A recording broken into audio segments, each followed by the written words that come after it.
What up, sports fans? Waxon Wednesday, Jake Waxman, Tyler Level, Two Guys Talk Sports. All right, let's do this. All right, here we go again. More concerns about Purdue basketball, or we're talking about Purdue basketball, but maybe not for the right reasons. So, Purdue ended up losing at Ohio State in an upset game, and well, once again we got court stormed. But what else is new? Being a Purdue fan. So, and once again, the reason I bring this up is this is another one of those losses in February that has Purdue fans like myself a bit concerned, because Purdue is that time for Purdue. February is the time of year where it just seems like the performance of the Boilermakers just falls off, and I guess I'm not too surprised that this third loss of the season happened. But I mean, I kind of saw it coming, but I can't. But I can't say for sure I saw Purdue losing to Ohio State. I thought maybe that's a game further down the road, like in March, which will be Purdue's toughest month, especially the last three games of the regular season, where they play Michigan State, Illinois, and Wisconsin. So, but the signs were there. All signs were pointing towards a third loss of the season incoming, and a lot of that because of the way Purdue had played at Minnesota, or at home versus Minnesota. Purdue had to overcome a halftime deficit of 8 points to win that game, and that was not our best game. And for this game, it was kind of more of the same. We were trailing at the half, but we never really could overcome that deficit, and more specifically, our own mistakes and miscues. So it's one of those things again, for Purdue. Like when this team doesn't beat themselves, when they work together, when they're basically playing well together, it shows. But Purdue has lost games in the NCAA tournament because they've gotten frustrated, or they force things too much, or all that stuff. And we saw that at Ohio State. The Ohio State game was one of those where Purdue was just forcing too many things. Didn't let the game come to. Sure, give Ohio State credit, especially on defense. They put pressure on Purdue, but Purdue did not help themselves in that game. More mistakes, turnovers, and missed shots, not taking open shots, shot selection to be more specific. It's those kinds of things that have me worried about whether or not Purdue can make that deep run in the tournament, or will they? Now, and Matt Painter, he went out, he got Lance Jones, added some athleticism to this team, because that's one thing that's been lacking, and athleticism has also been one of the things that has hurt Purdue, especially in March. And of course, Ohio State, they got some athletic guys like Bruce Thornton, for example. So, alright, so I'm not panicking. I'm trying my best not to panic about it. I'm not panicking too much about it. This loss sucks. It didn't feel good, I will say that.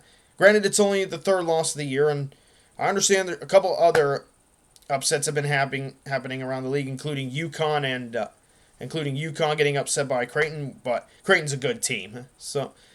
But whether or not Purdue is going to make that run in March, it very well depends. It depends on Purdue playing as a team and playing their brand of basketball. All right, not making mistakes, not forcing things when the going gets tough, when the pressure and the heat is on. And Purdue's done a better job of handling press this year. They've done a better job handling the intensity and matching intensity. But it's still not perfect. All right? There's still also work to be done in that area of their game. They've got, guys like, Lance Jones has helped a lot. Braden Smith has taken many strides forward, and of course Zach Edey doing Zach Edey things. But still, March is always a different animal, because the intensity is always going to be up in the NCAA tournament. It's going to be a lot more athleticism, more shot taking. So Purdue, they just got to be more going forward, okay? Back to basics, okay? Take care of business tomorrow night versus Rutgers at home. And don't beat yourself, all right? Be patient. Wait for things to open up and take your shot from there, all right? And all that stuff. Just basic stuff. Purdue just has to not beat themselves. And a lot of times, I still remember that loss to FDU and St. Peter's. I think Purdue tried to force things way too much, whether it was due to the intensity or pressure of the opposing defenses, or just Purdue getting in their own way. But Purdue's just got to, stay out of their own way. Okay? Don't beat yourself. Play your brand of basketball. All right? and continue to play fast. I like that they're playing much faster this year. Like, Purdue's working hard to not repeat the same mistakes that they have had the past 2 seasons, but still, that challenge is still there, and there is still that question of whether or not they have done enough to prepare themselves for a deep run in the NCAA tournament. Like, here's the thing for Purdue. John Rothstein said it best. It's Final Four or bust for this Purdue team. No, anything short of a Final Four is not going to be good enough. If Purdue wants to go to the Final Four this year, they want that deep run, you can't beat yourselves.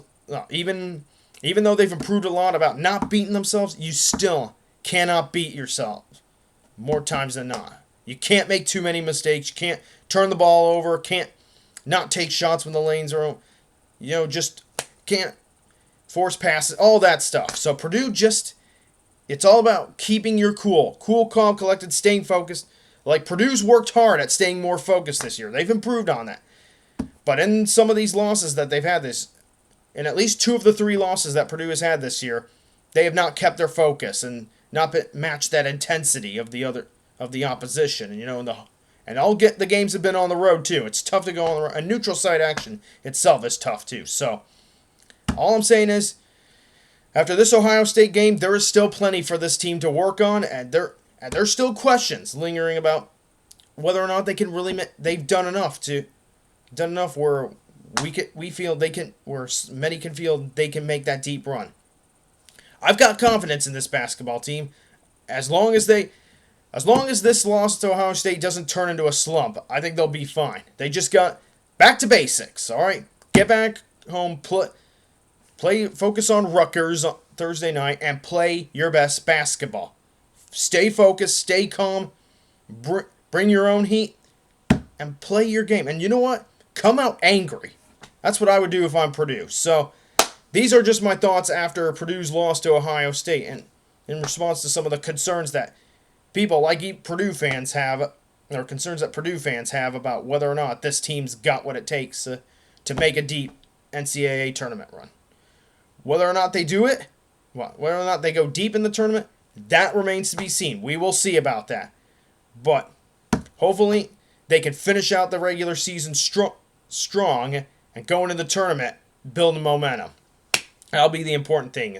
What they learn from this game at Ohio State will be key as well. All right. And speaking of NCAA basketball, okay, I guess we'll talk bubble watch. So, there's the bubble this year for the NCAA tournament is fascinating. I've mentioned the Butler Bulldogs as a bubble team, but there's I think there's going to be at least 6. There could be 7 teams in the NCAA tournament this year. Or there may just be 5. You never know. But right now, there is another team in the... Now, speaking of the bubble watch, another team to keep an eye on right now is the Iowa Hawkeyes. They just got a big win over Michigan State. Now, I'll start with Michigan State. In terms of Michigan State, I think they'll be fine. I think they're still going to make the tournament. It'll be interesting to see if they go on a deep run this year. They got the pieces to. It's just a matter of will they do it or not. So I think MSU still will be a tournament team as long as they win most of their remaining games. It'll be a bit close, but I think they'll still make it. But once they get to the tournament, they'll either make a good run or they might just flame out. You never know. With this MSU team, we just don't know for sure yet. Now in terms of this Iowa team, they've been projected as a team that's going to miss the NCAA tournament due to not having enough quality wins. But until this point, they got to win over They got to win over Northwestern, if I'm correct. Maybe I'm wrong. Like I said, they beat Michigan State yesterday, and that is a big win for them because now that puts them right in bubble territory, at the very least. If not on the bubble, or at least first 4 out, it could be more. They got a crucial game against Illinois this upcoming this weekend, and that'll be a crucial game. If they can win at Illinois, I think they'll have their chances of getting in the tournament will be stronger. They got some good players on that team, like Tony Perkins. I've been impressed with the freshman Owen Freeman, and Peyton Stanford. He brings a shooting dynamic for this team. Those guys, they'll be key in Iowa's hopes of getting to the NCAA tournament. I think Iowa, the Hawkeyes, even if they don't make the tournament this year, I think they could be a tournament team next year because they got some guys who have developed nicely. And that, of course, as I said, that win against Michigan State, that's a quad one win that helps them a lot. But they gotta win a few more games. And this Illinois game, that's upcoming. That's a must win for them, because that'll be it. Because if they can win that one, that's another quad one win, and that may put them on, and that will likely put them on the right side of the bubble.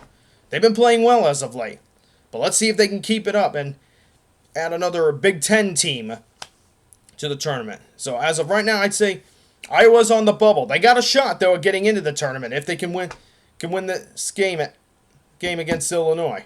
If not, it'll be much tougher for them. But they've been playing well, so there's reason to have confidence in them. They've been kind of been behind the bubble most of the season, but they got a chance. This month of February, they've been playing well as of late. So they'll have a chance. Just gotta do the best. They will have, like I said, again, sorry about the sputtering. They will have a shot at getting into the NCAA tournament. They're not out of it yet. But there are some key games on their schedule that they got to win. They got to keep playing the way they've been, doing what they've been doing, if they want to give themselves the best chance possible to get into the NCAA tournament. All right, so Iowa, another team.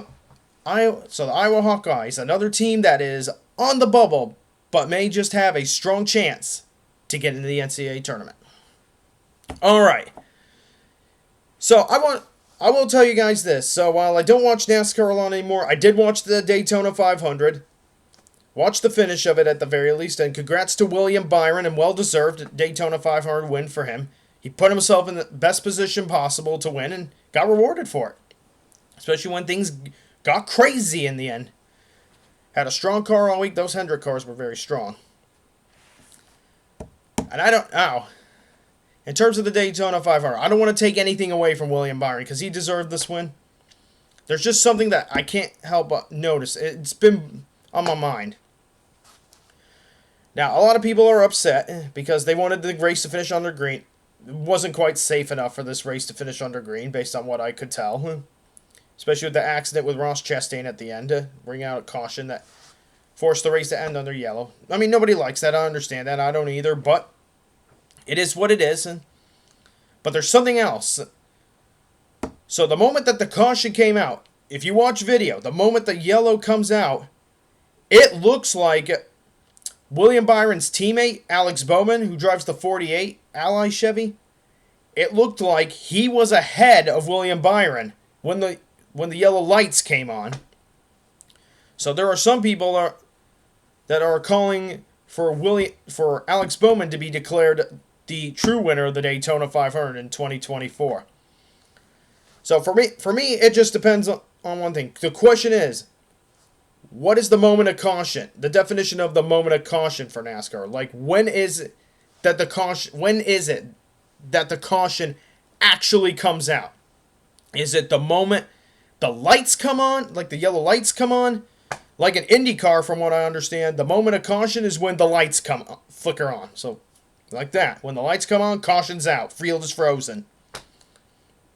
But I wonder if NASCAR's got a different definition. Now, I haven't watched a lot in years, so some of you may have to lecture me about this, and I'm okay with that. So, is it when the lights come on, or is it when NASCAR says, put it out? You know, like, directly they say it, and that's when it's out. Or is it when the wreck begins? But that would be an instant reaction. So, in terms of that, this is something that I think NASCAR does need. Now, I don't want to call the race the finish of the Daytona 500 2024 is controversial, to say the least, due to this. But I'm not saying that NASCAR got it wrong, and I say this because they may have a different definition of the moment of when the caution begins. Excuse me. But I do think NASCAR needs to go back. If I'm NASCAR, I would go back and take a look at this rule. I would take a look back on, okay, by our definition, when does the caution begin? When is the moment the caution is out for sure? It just depends on NASCAR's definition. If it comes out when the lights start flashing, then by that, and then based on what we've seen from the video, Alex Bowman won the Daytona 500. But if it's before the lights come on, then William Byron is the winner, for sure. So that's just where I take issue. Right now it looks like there's no clear-cut definition of when is the actual moment of caution. If I had to guess, I would say for NASCAR, I would say it's when the lights come on, but it could be before that, and it could be the moment begins when race control says put it out, because I've heard that word before. Put it out. That means caution's out. So if that's their definition, then William Byron is truly the winner of the Daytona 500. If that is their definition of when the caution comes out. The problem I have is we just don't have a clear and concise definition at the moment. So I think NASCAR needs to take a closer look into their rule book on the moment of caution, like when it comes out, and decide, okay, is it when the lights come on, or is it when race control says put it out? That we just need clarity there. So that's my only gripe about the Daytona 500 is we got a bit of a controversial finish because some of us feel that NASCAR wanted to give the 24 car the win, or the 24 team the win. But if we're going, and that's just, there's confusion, okay? Controversy based off confusion because we don't know. Because maybe we don't know exactly for NASCAR when is the moment that the yellow flag period begins. Is it with the lights or something else before the lights? So, just my honest opinion there. But once more, hey, congrats to William Byron on a well-deserved Daytona 500. And hey, props to him for putting himself in a position to win the race. And that's why he deserved to win. Simple as that. Sometimes controversy happens. It is what it is. But otherwise, I will say I didn't see the whole Daytona 500. I saw parts of it. I saw the last few laps at the very least. And things definitely got wild in the end, that's for sure. But, so, not a bad race overall. Just the finish leaves us with asterisks, to say the least. Alright. On to this day in sports history. And on this day, here's one for you. And Tyler Lavalette, this one's for you, and as well as for all you racing fans. On this day, the 21st of February, in the year 1948, we have the incorporation of what we know today as the National Association for Stock Car Auto Racing, or NASCAR for short. So on this day, 1948, NASCAR is incorporated. Alright, sports fans, that is all I got for this week's Waxon Wednesday. Thank you for watching. Thanks for watching.